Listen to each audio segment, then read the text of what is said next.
on both ends, but you don't need to see all of us to know what today's episode is going to entail. I mean, it's go ahead and throw it up on the screen for everybody watching at home. So, yes, the 2025 British and Irish Lions have been announced by Andy Farrell. We're going to discuss this, but I think I want to go ahead and just preface this by saying that even if there are maybe some controversial takes on this, I think at the end of the day, both Colin and I really.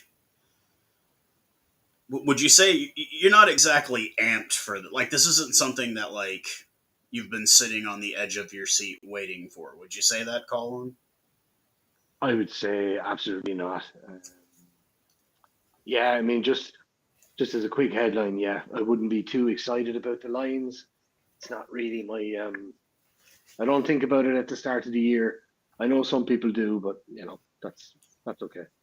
And we've both agreed on that. Like for me, I just because it doesn't really change anything. There's no rankings affected. There's no. It's not. It's not. I mean, I hate to say it's not really test rugby because it's not two nations going at it, and I just I enjoy it when it happens. It's fine. You watch the games and whatever, but it's not like to me. It's not like at the end of the day. It's not like oh, this is a really big deal and a lot of things happen with us. So I would say just to go across you, I would say there've been some decent tours. Like even if I looked at the Irish tour to South Africa, if we could have had an extra game there, that would have been epic. The Irish tour to New Zealand was absolutely epic. 5-game tour. Those are bigger tours. Yeah, you would rather watch that than watch this, and I'm in total agreement with you. Especially last summer, that one all tie in the Irish tour to South Africa. I wish there had been a third game. There should have been a third game. The deciding because I hate to say it, man. Like that was we beat the All Blacks, and whatnot, and I still think that was actually the most exciting rugby that we played all year.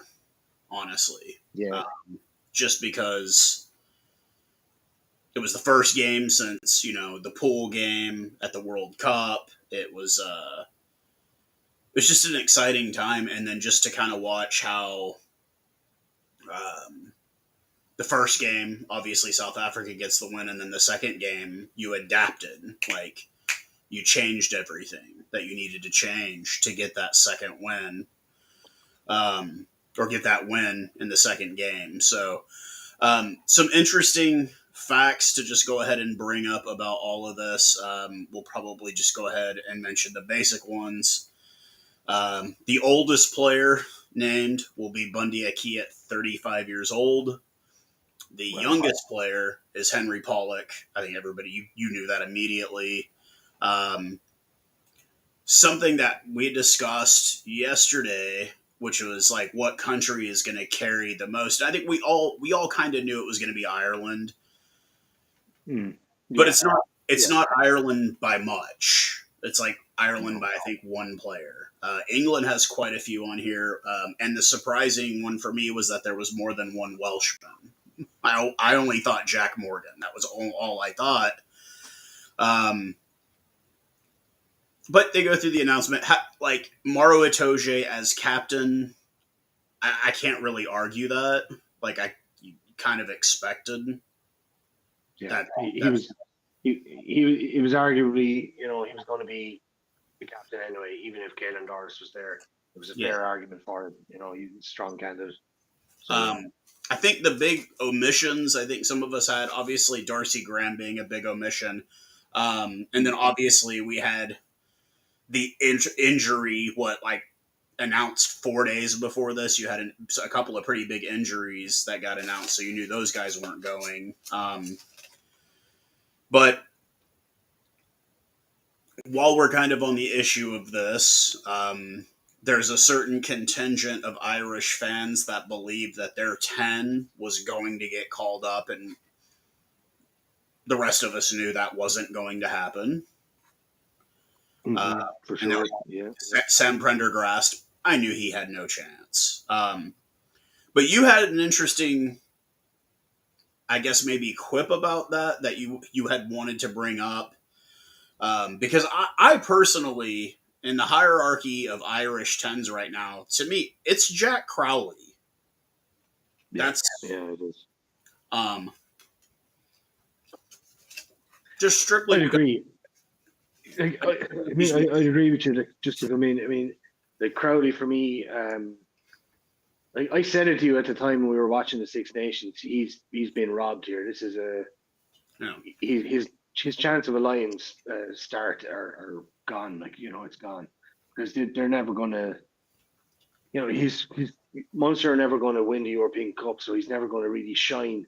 You know what I mean? So for his club, for Munster, enough to get him on the plane, but the fact that he didn't get the 10 shirt for the bigger games in the Six Nations, the experiment with Sam Prendergast, I think, was just, it was catastrophic. First of all, for Prendergast, because he's far too young, he's not built, he's not up to the test level in terms of physicality yet. He just is not. He's far, far below us. yeah. But obviously it has a knock-on effect for the guy who really should have been in that 10 shirt.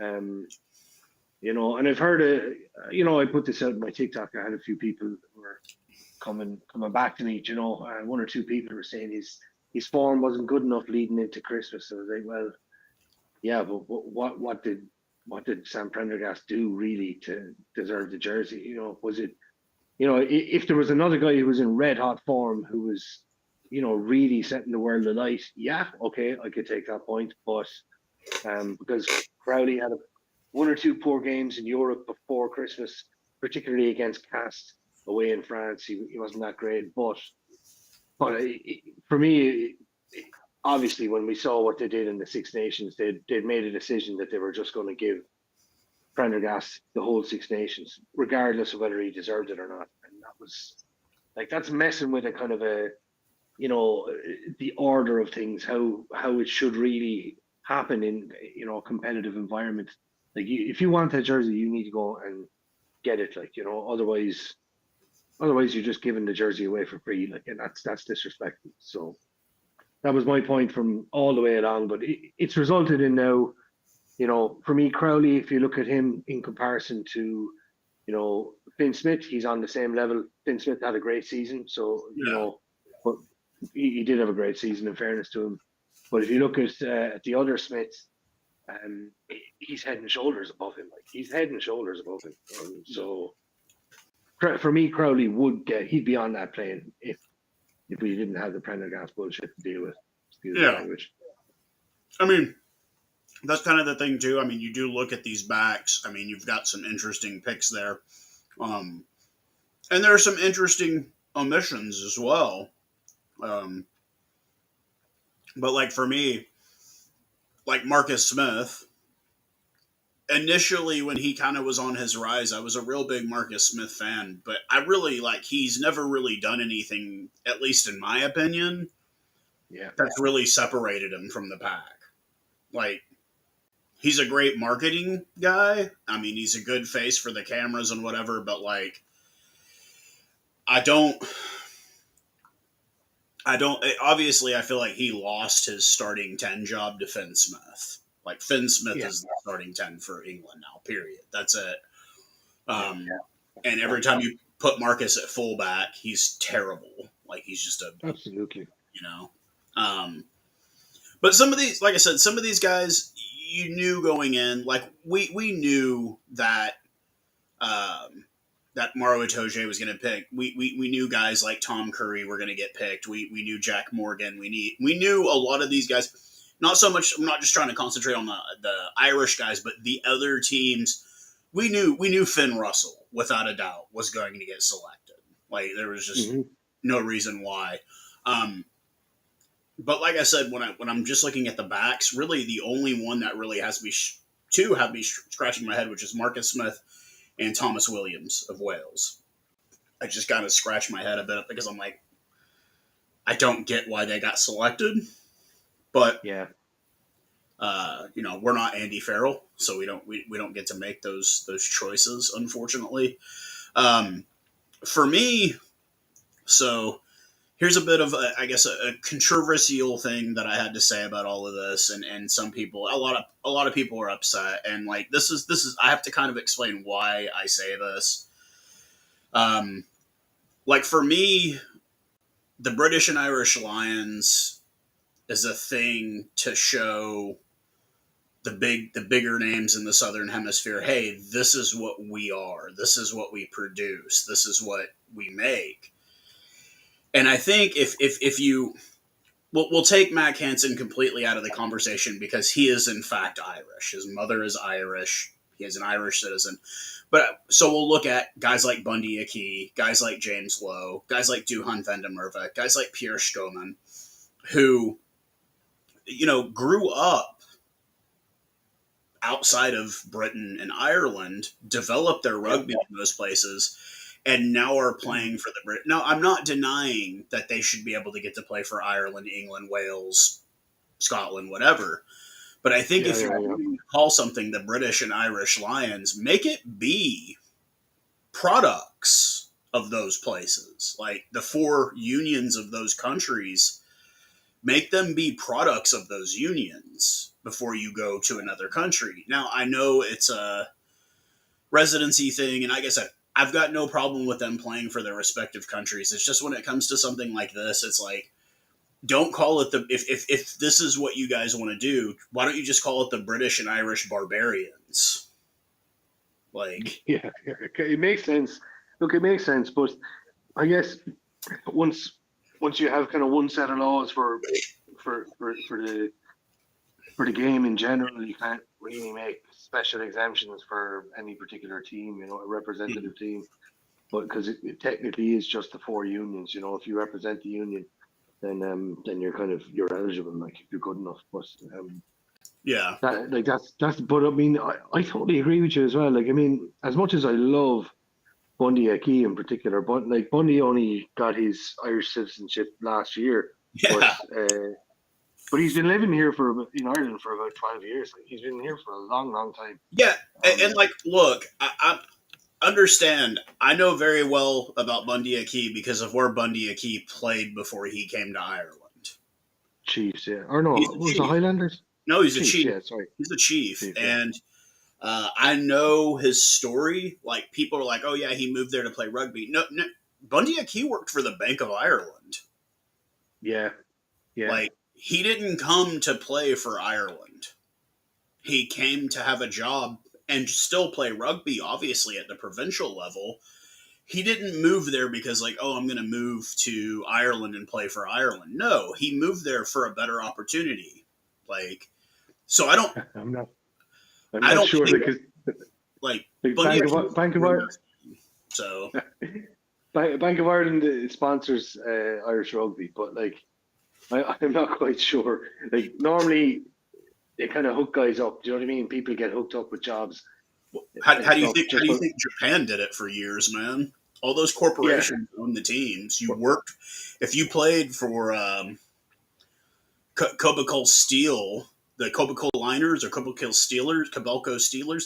You were employed by Kobelco. Like, you were employed by Coca-Cola. You were employed by these companies. And I mean, like,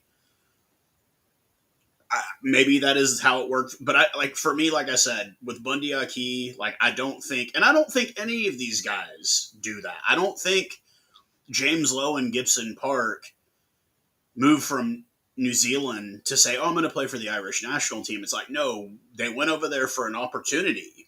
The paychecks were better, and they ended up developing into good enough players to play for Ireland. So, like I said, I'm not denying that these guys should play for Ireland, Scotland.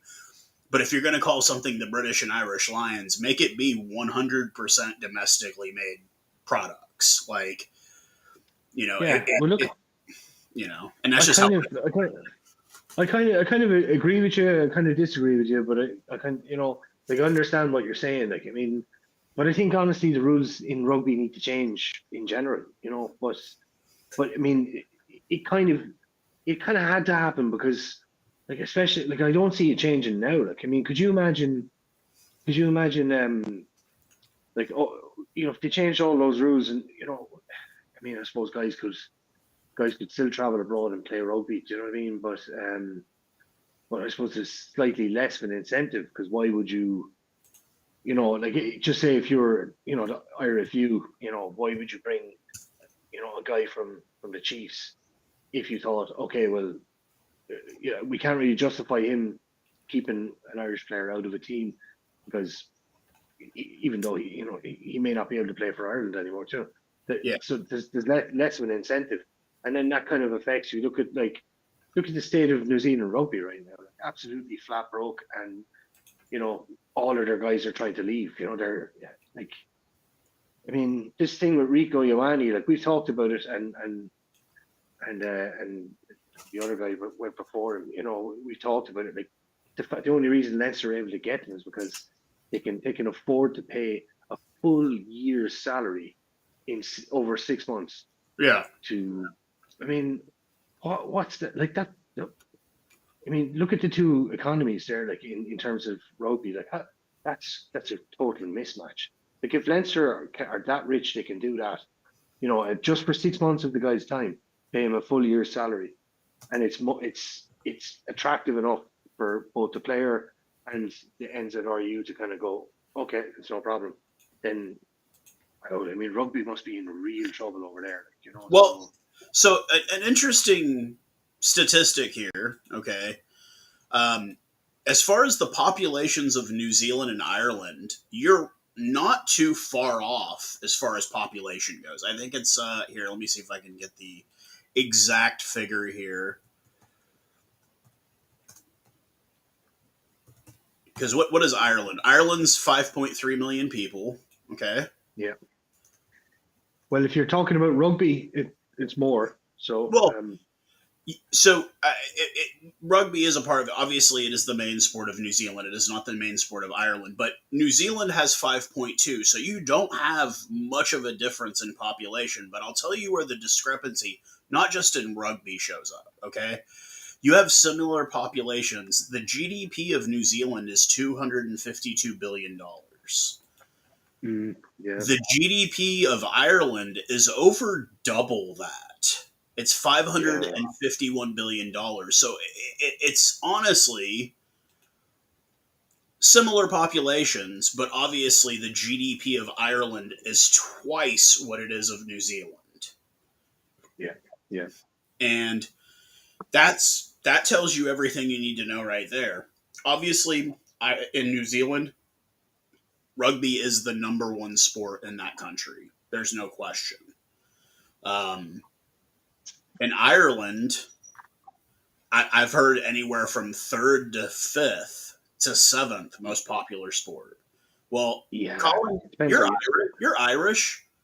What do you think the hierarchy is in sports in Ireland? I mean, it depends what kind of criteria we're looking at. So, if we want to look at like participation numbers in general, that's one category. So it would be behind. Well, the number one sports would still be GAA sports, so that's hurling and Gaelic football. Mm-hmm. Those get kind of combined together, and then you're going to have soccer after that, Okay.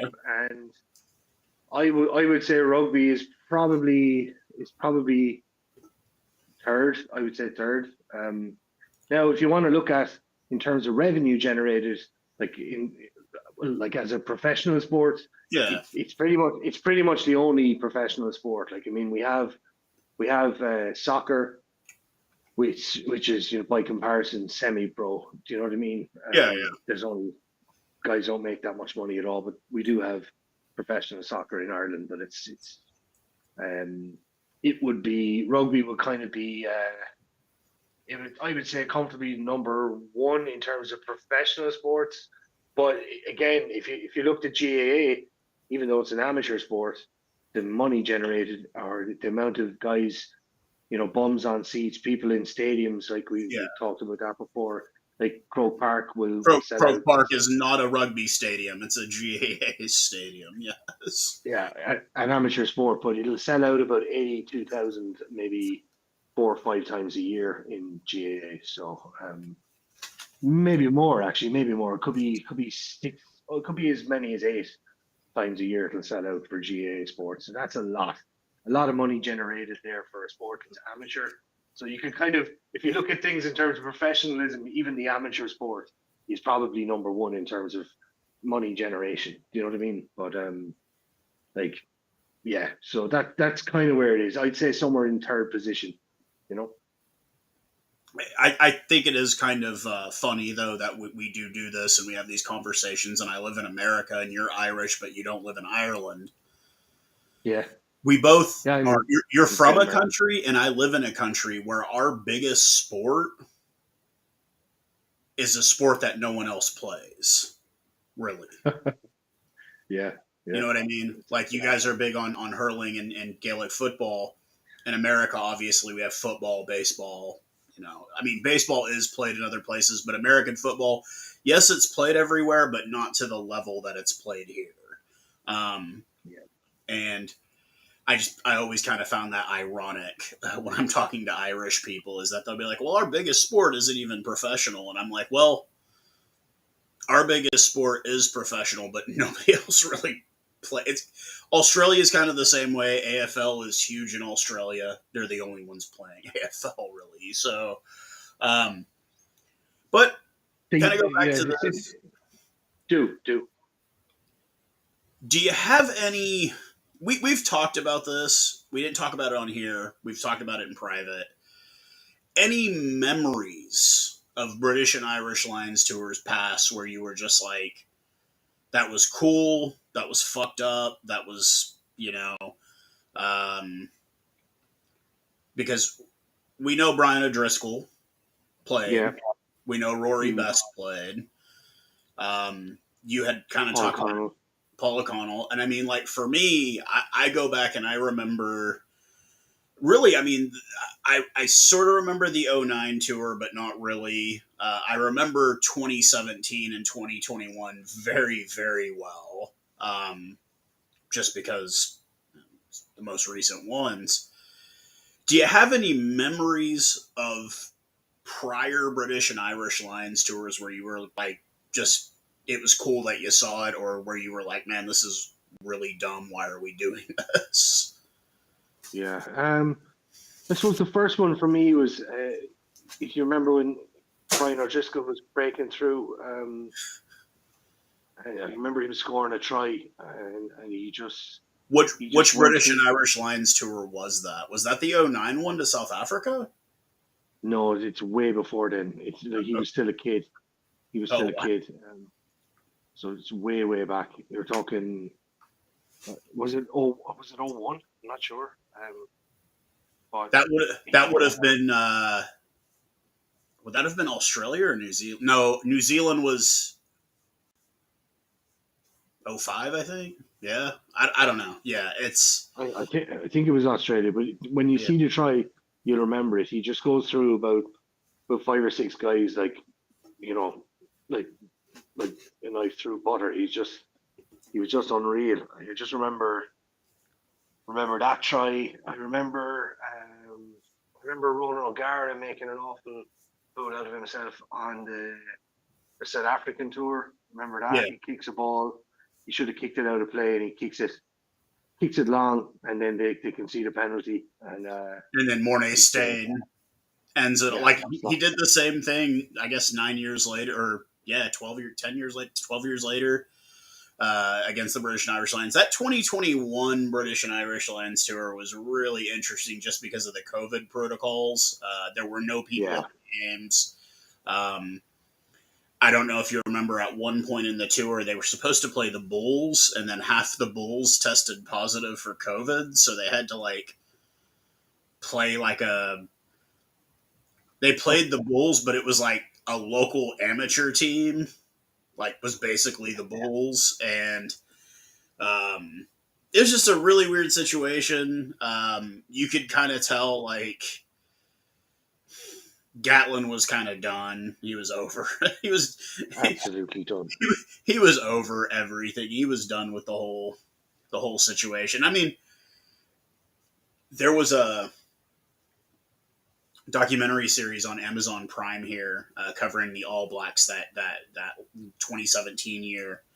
So it kind of showed you behind the scenes a bit, and like I remember being around that, and how like the Kiwi media was trying to really ham it up between Hansen and Gatland, and Hansen just wasn't. They weren't really buying it. You know what I mean? Like it was just kind of like, yeah, I'm not going to get up there and talk crap about the other coach because you want to sell more papers. Like he's a great coach. So, I mean, obviously that series ended in a tie, controversially ended in a tie.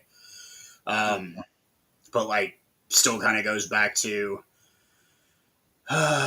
this is how much the All Blacks have changed. When Sonny Bill got that red card in that series, that was like a big, big deal.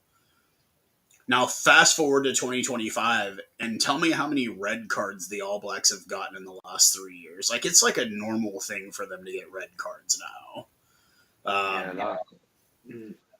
So,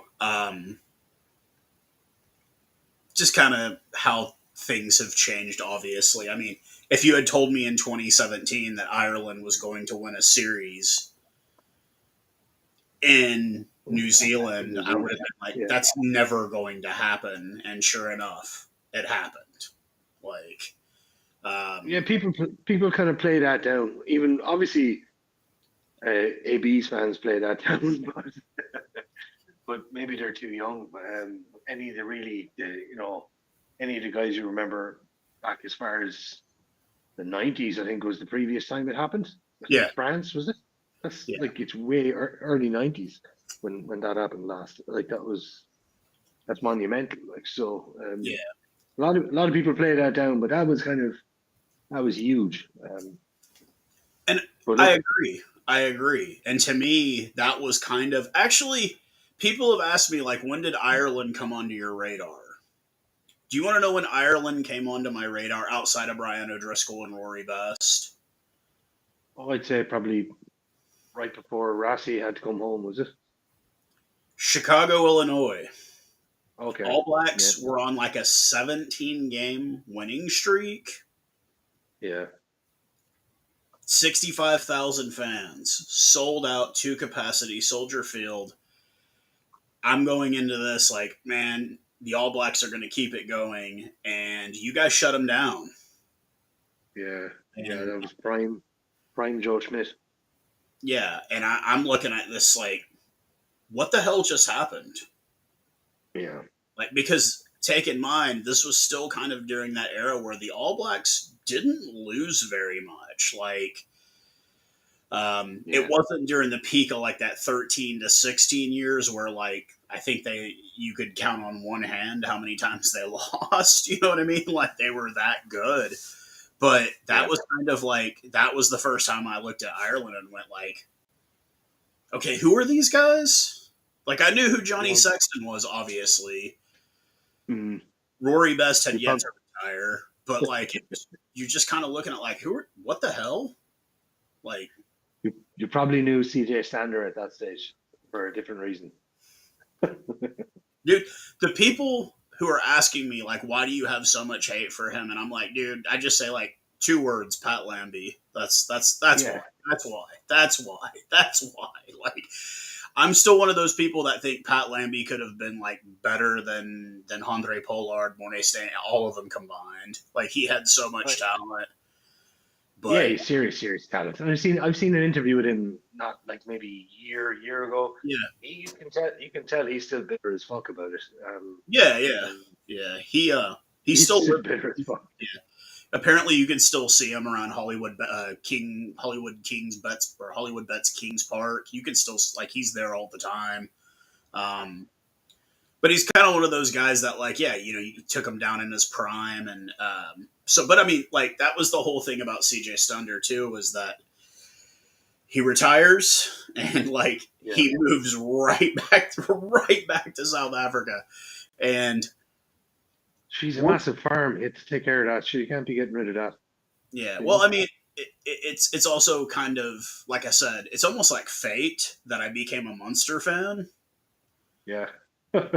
Because of Rassie obviously being there, because of Damien Dialende, because of CJ Stander, because of Malachi Fekitoa, and now my coach from New Zealand is going to be there. So it's almost like fate that I became a Munster fan.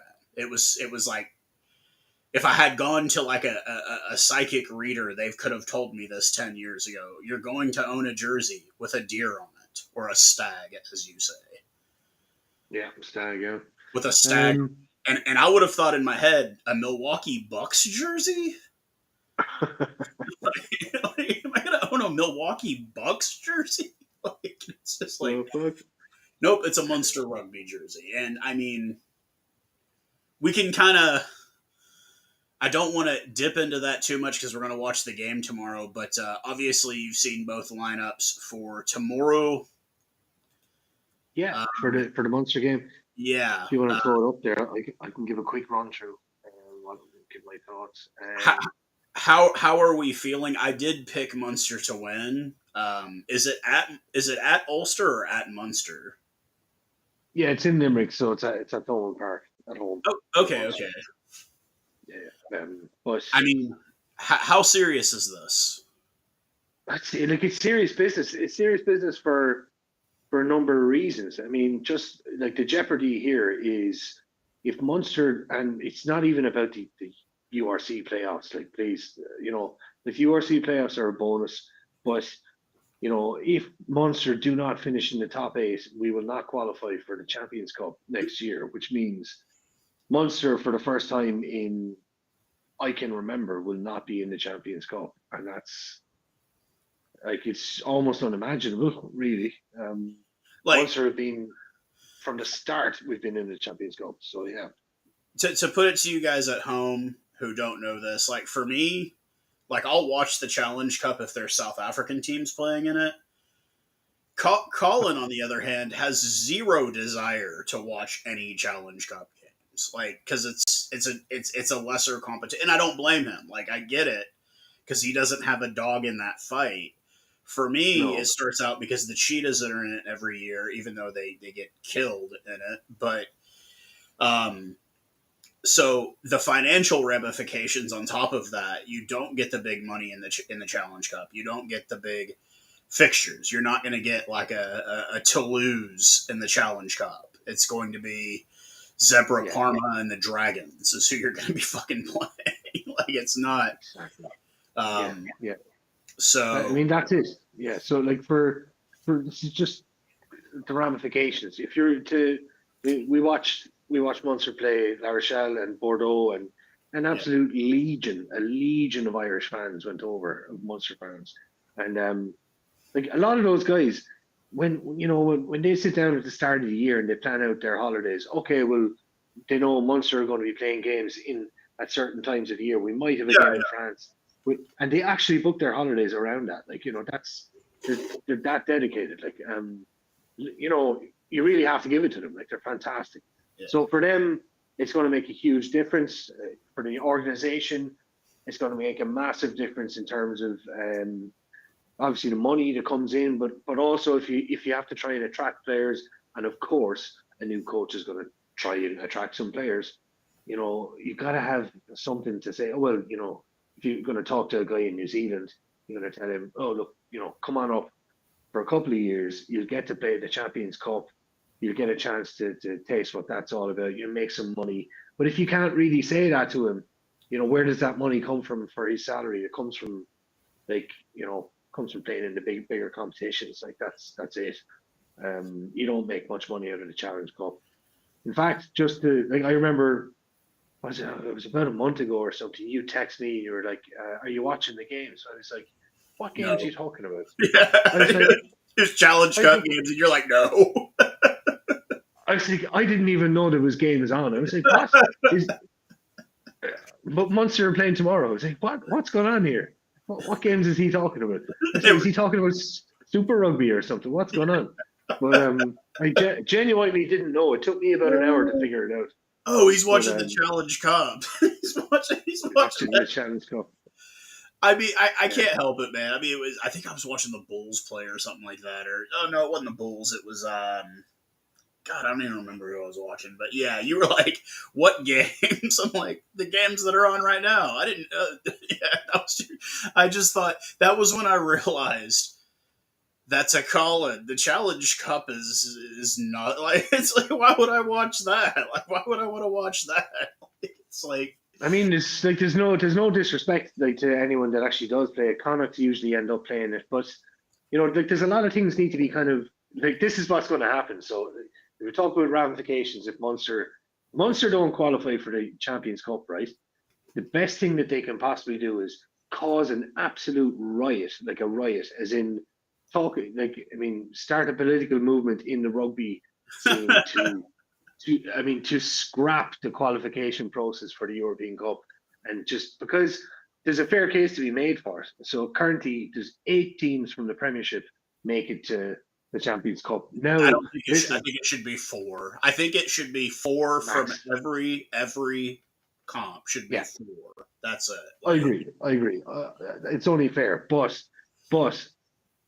we did just have the seventh place team, Northampton, beat Leinster, so they could make a counterpoint there. But look, so um, are you talking about that payroll squad?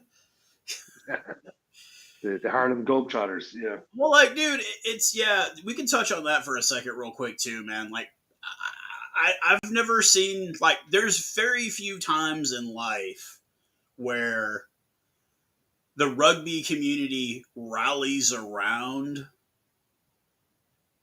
a team losing. It's like it's almost like it's like the Six Nations, and if it's like England versus France, it's like who's all for France, and it's like everyone who's all for England, and it's just England. Like that's it. yeah.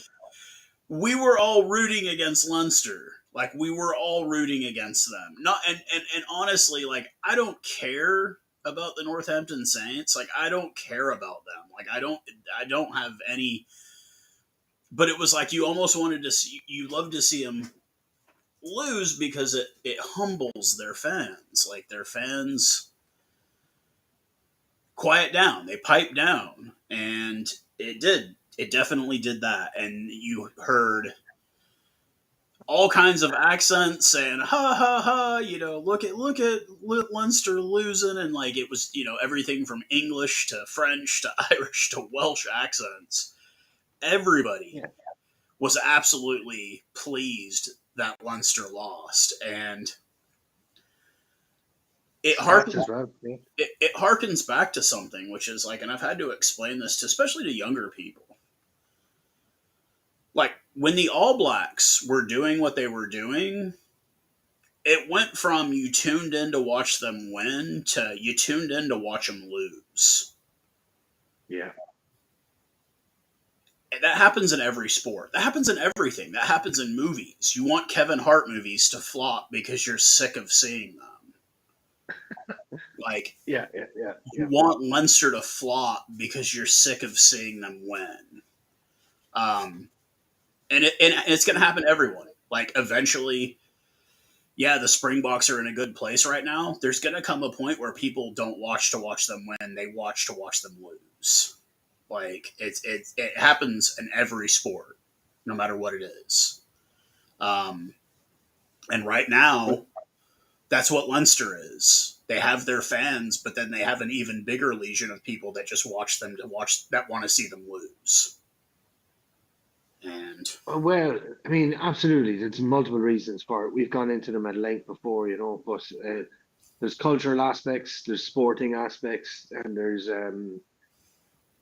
just a general dislike for them as particularly their fan group. Not as much the players or the coaching staff. They're all yeah, decent guys. Nobody would really hate them.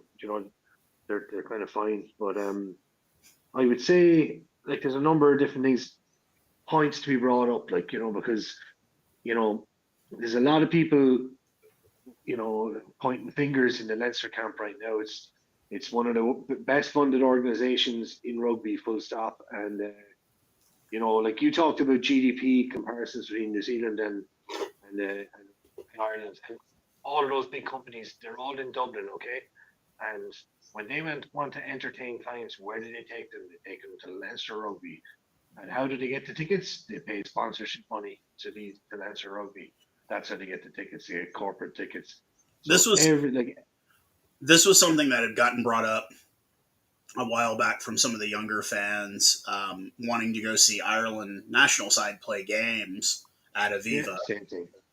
And Same they were thing. like, you can't afford the tickets because the corporations buy up like 60% of them immediately. Um,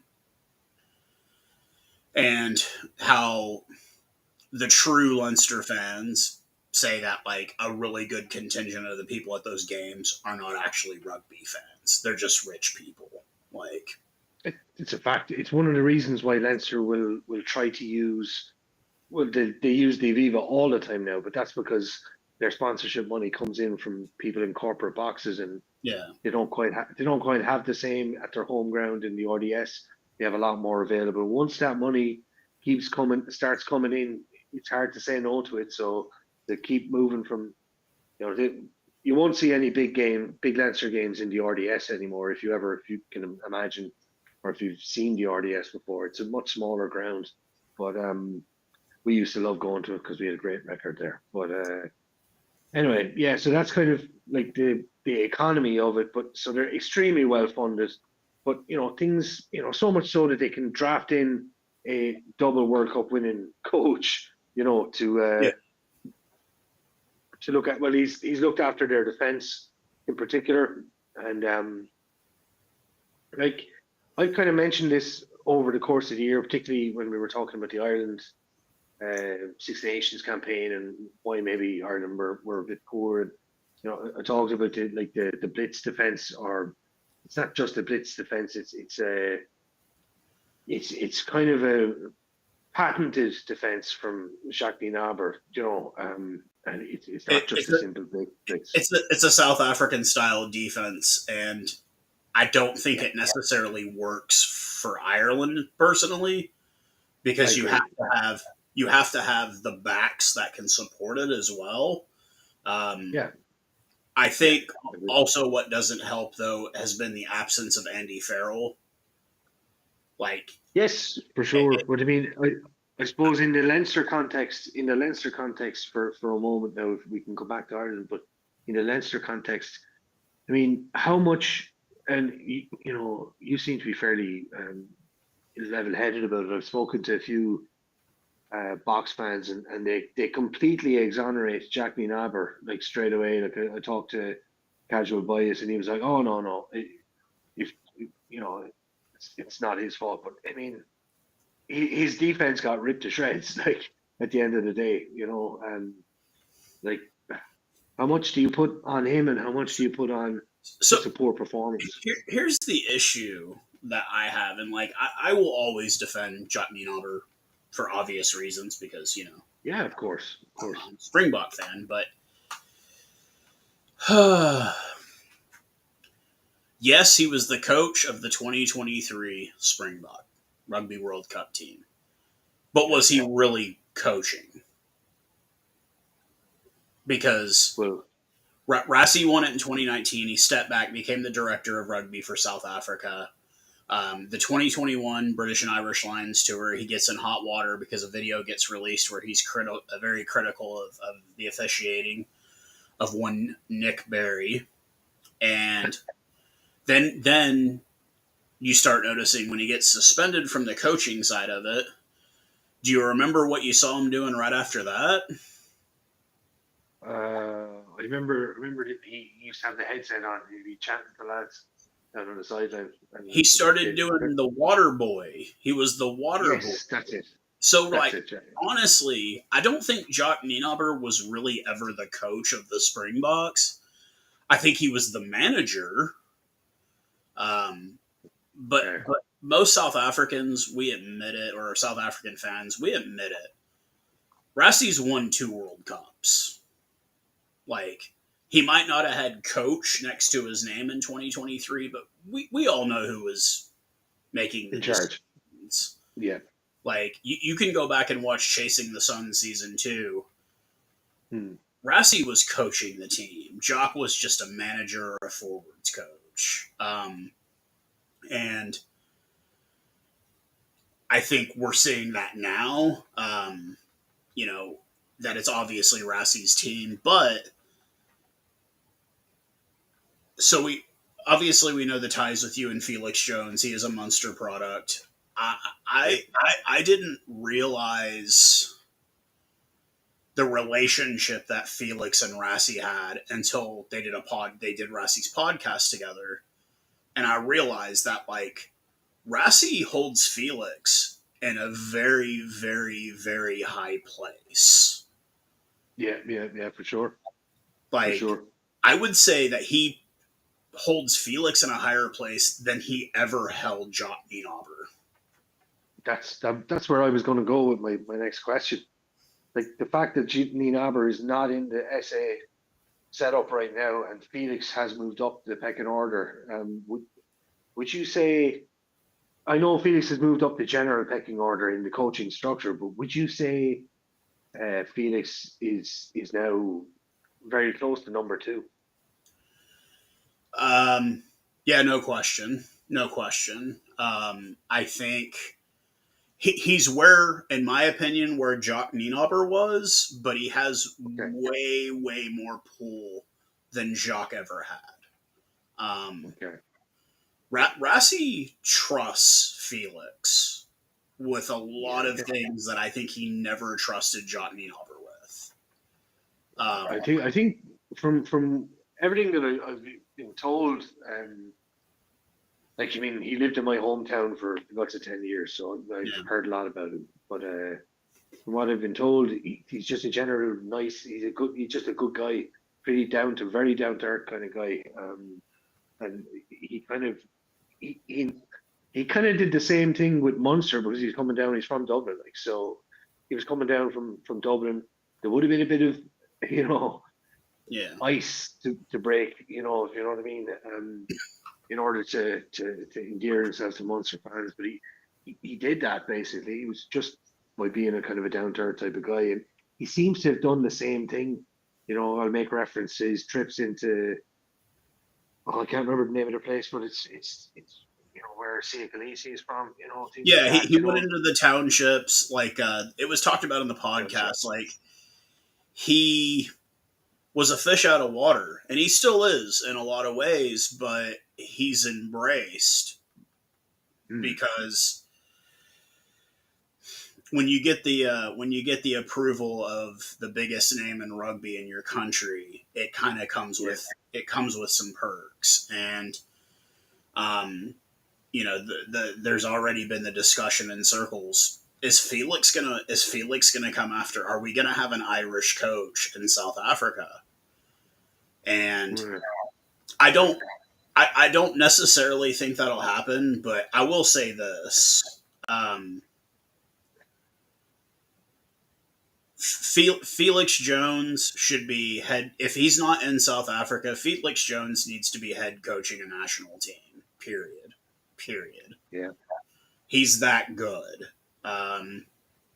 And he is a World Cup winning coach.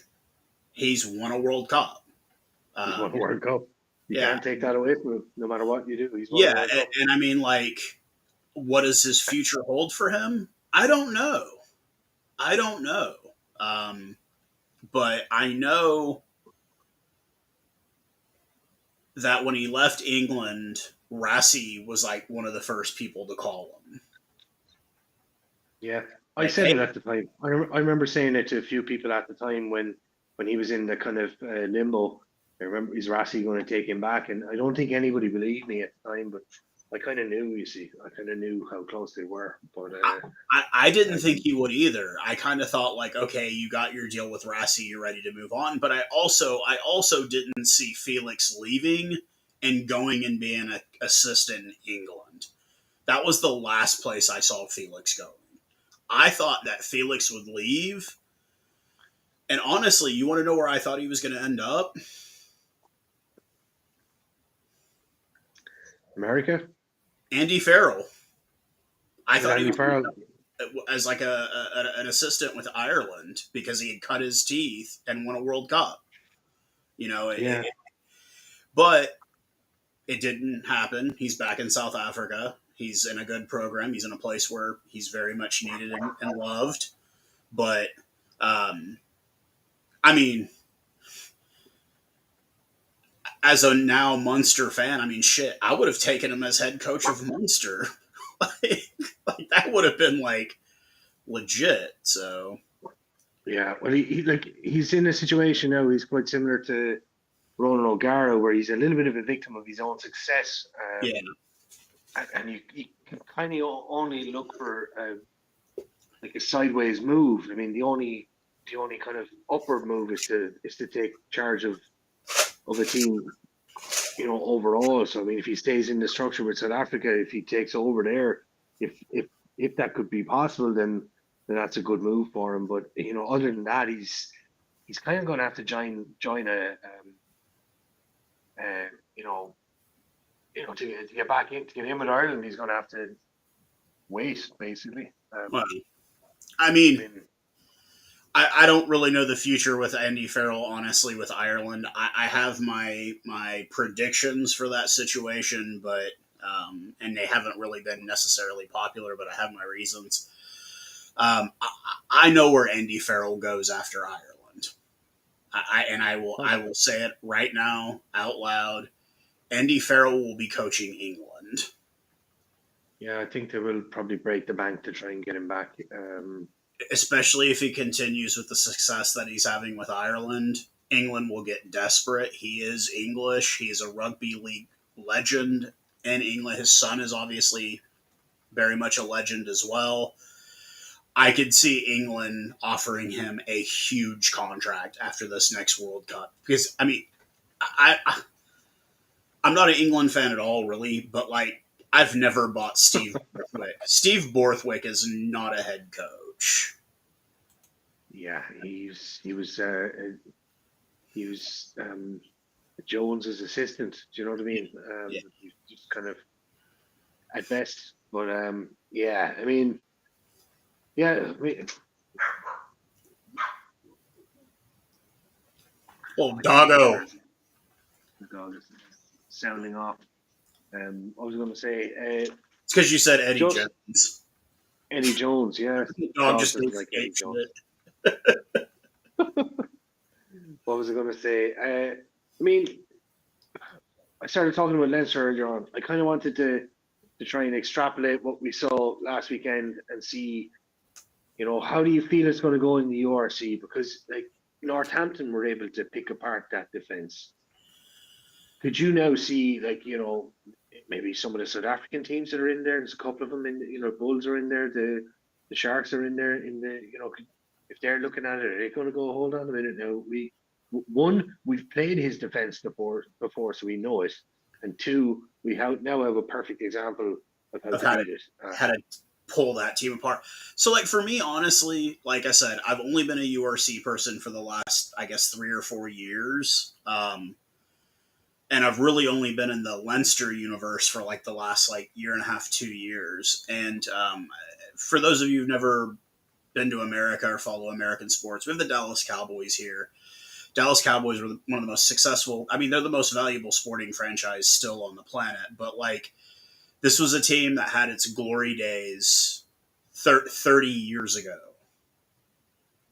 and they still talk about it.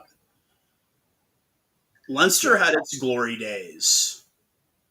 back in 2018 was the last time. Yeah. Yeah, 5+ years ago. They have nothing to show for the last 5 years.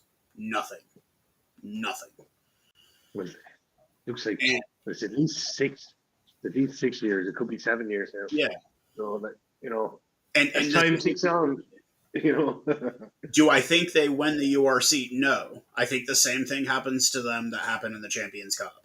I think they make it to a semifinal and they choke. And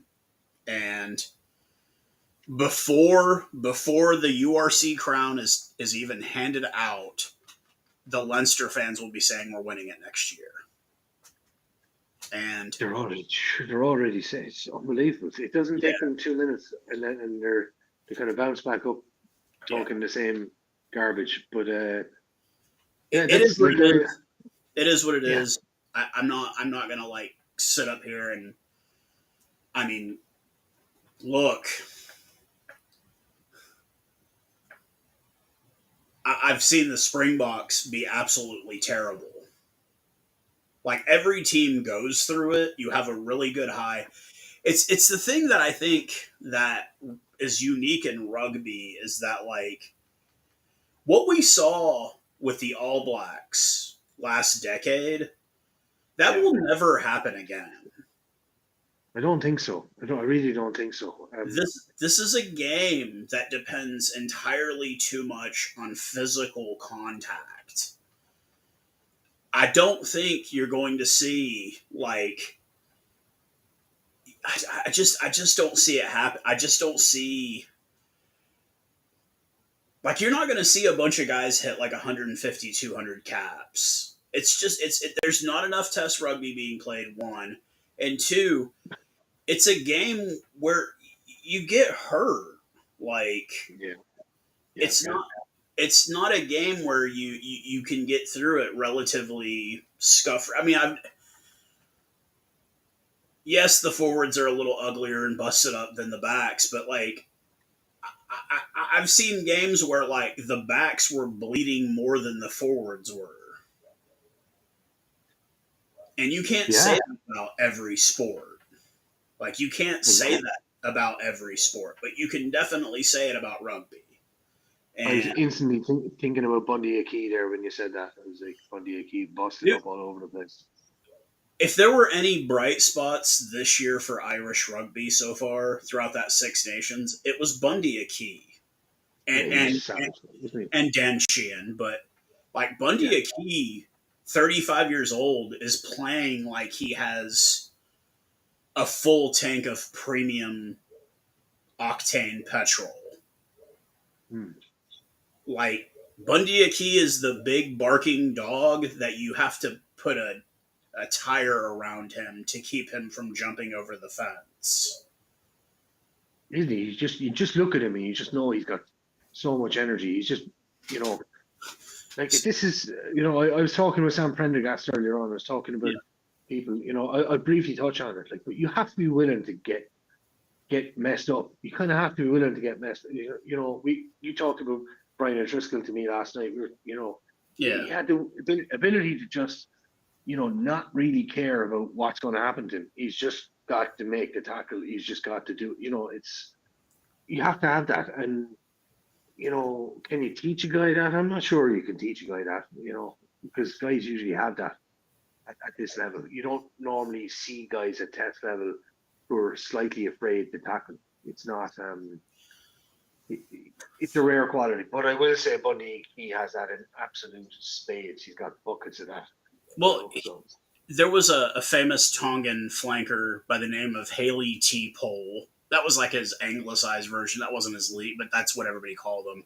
He played for the Landers. He played for Tonga. He was in the '07 World Cup.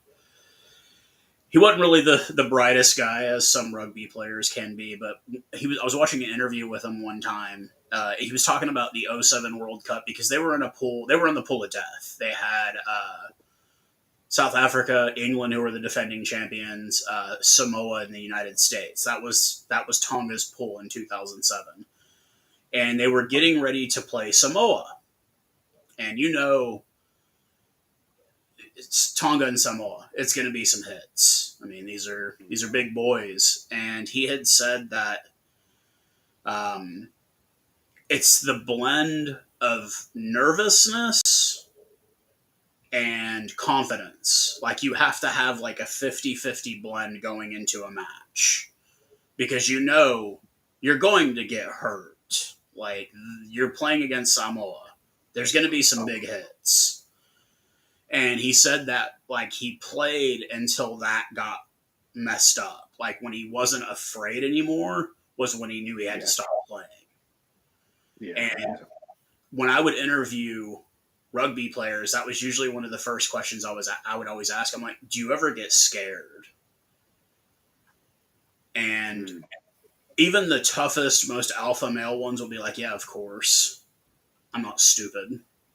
Like I know when I'm lining up for a national anthem or I'm lining up and I look at like when you walk, I'm like when you're walking out of the tunnel next to the team, do you ever look at the guy that you're across from and just go like, oh God, this is going to be a long day? And they were like, of course.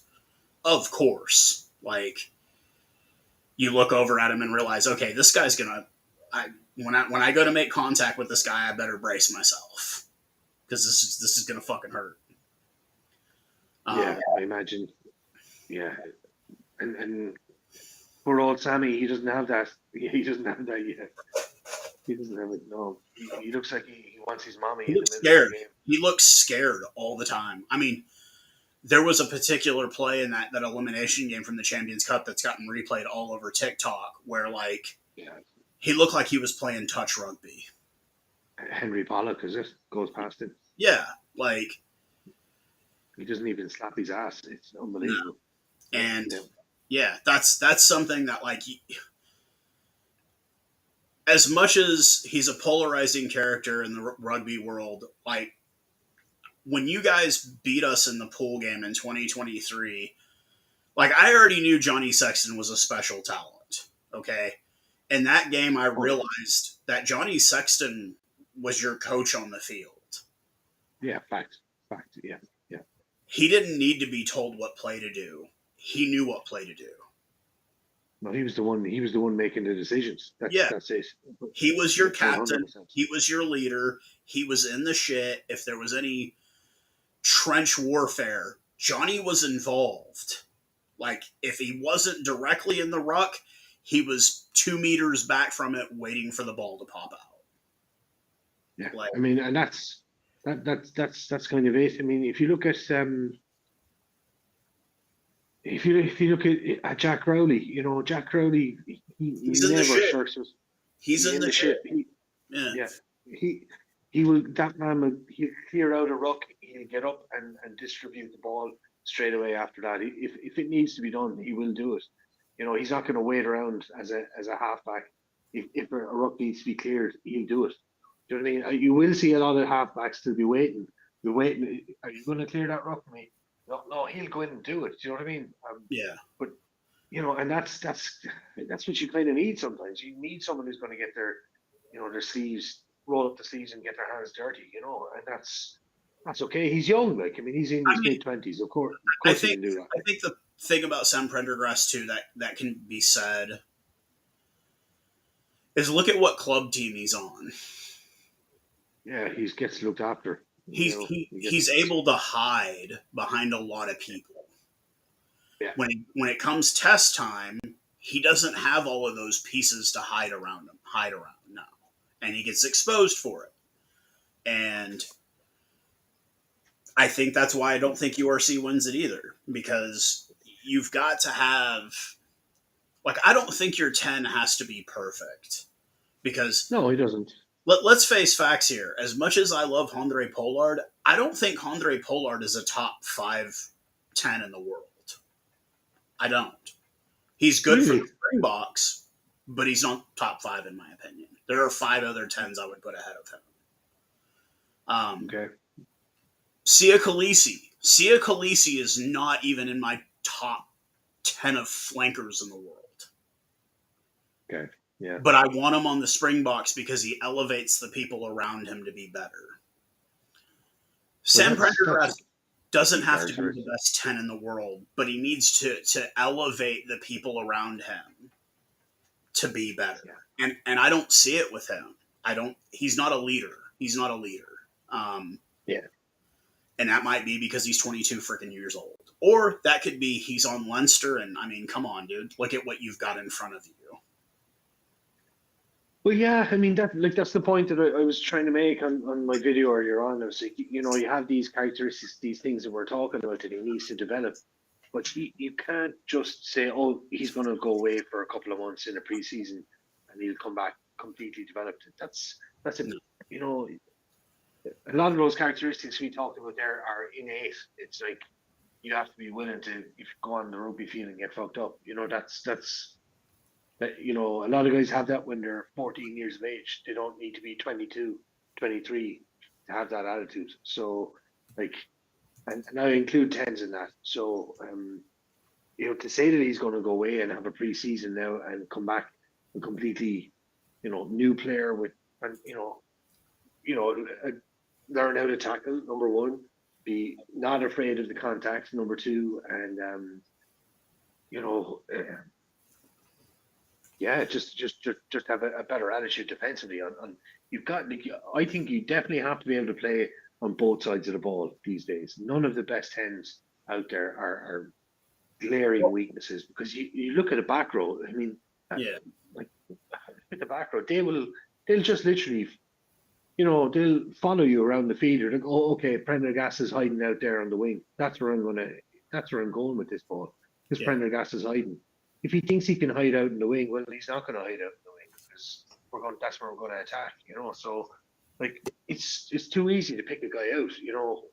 You can't really hide a guy. At test level, you just can't. Well, So I think the fact too that we do really need to come out and say above all of this is that Johnny Sexton had 118 caps. true. 118 caps. I mean, I think he's second or third on the list. I know Healy is number one with like 130 some odd caps. But when Sexton called it a day, you don't replace that overnight. Like, that's not something that you can replace overnight. Like, Sexton I agree. was not going to be. And I think a lot of these younger Irish fans didn't grasp that like, there's certain players that when they're that long on your team, it's impossible. Like, look, the All Blacks have never replaced Richie McCaw. They they Bowden Barrett did a hell of a job initially when Dan Carter stepped away, but Bowden Barrett is nowhere near Dan Carter. No chance, nowhere near it. Not even close. My God, And no. you can't replace. There's certain people you just can't replace. Like Eben Etzebeth, we're not going to replace him overnight. That you can't replace that overnight. Like that's something that takes years to get. And is Sam Pendergrass the replacement for Sexton? If you ask me right now, no. Come back to me in a year. Come back to me in 2 years. Yeah, I Because think it's going to be 2 years before he actually gets to yeah, gets you're to not a going level. to know for a while who your replacement is for Johnny Sexton, if you ever get one at all. There's teams that, like I said, the All Blacks have never replaced Richie McCaw or Johnny or Dan Carter. They never have. Yeah. So, with that being No, said, we it's have a really good point because I mean you have to understand the Irish mentality. The Irish mentality has been like we've had legendary tens.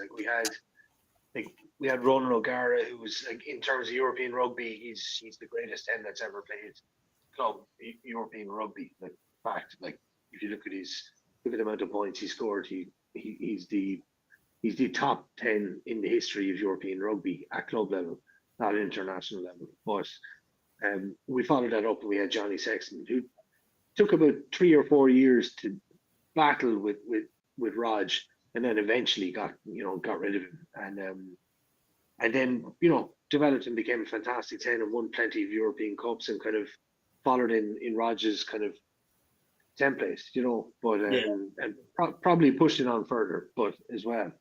But so we kind of have this expectancy that there will be another guy to just do that, but you can't, like, that's that's kind of wishful thinking really as well. You know what I mean? Sometimes you have to just go, who's the best guy we have right now? Do you know what I mean? Or yeah, who do we think is going to be, like, instead of saying who do we think is going to be the next Johnny Sexton in a few years time and kind of accept really poor results right now, why don't we yeah. just say who's the best guy right now to deserve that jersey? And we both, in our both of our humble opinions, it ain't Sam Prendergast right now. It's Absolutely Jack not. Crowley. Yeah. But with that being said, man, it's been we caught on here to talk about the British and Irish lines and ended up talking about everything else. It kind of goes with the territory when you're messing with me and anybody else that I talk to, because we have terrible AD. I don't know if I want to say it's ADD, but we definitely we'll start in one lane and end up 5 lanes across. That's okay. Yeah. That's okay. This isn't a HBO production. So yeah. But thank you again. So for anybody that doesn't know, I know it's been a while since I've been on. I got laid off from my company. I started a new job. I'm off Thursdays, Fridays, and Saturdays, so there won't be any Sunday shows anymore. But we will do a post game here after the Munster game. Let me see what time that kicks off from my time, man. Give me just a second here. Your time, yeah. What is it at your time? What time's the game start at your time? It should be 5:15, I think. It's today. 1:35. So we'll see you guys in a couple of hours. But thanks again for jumping on with me, Colin, as always, sir.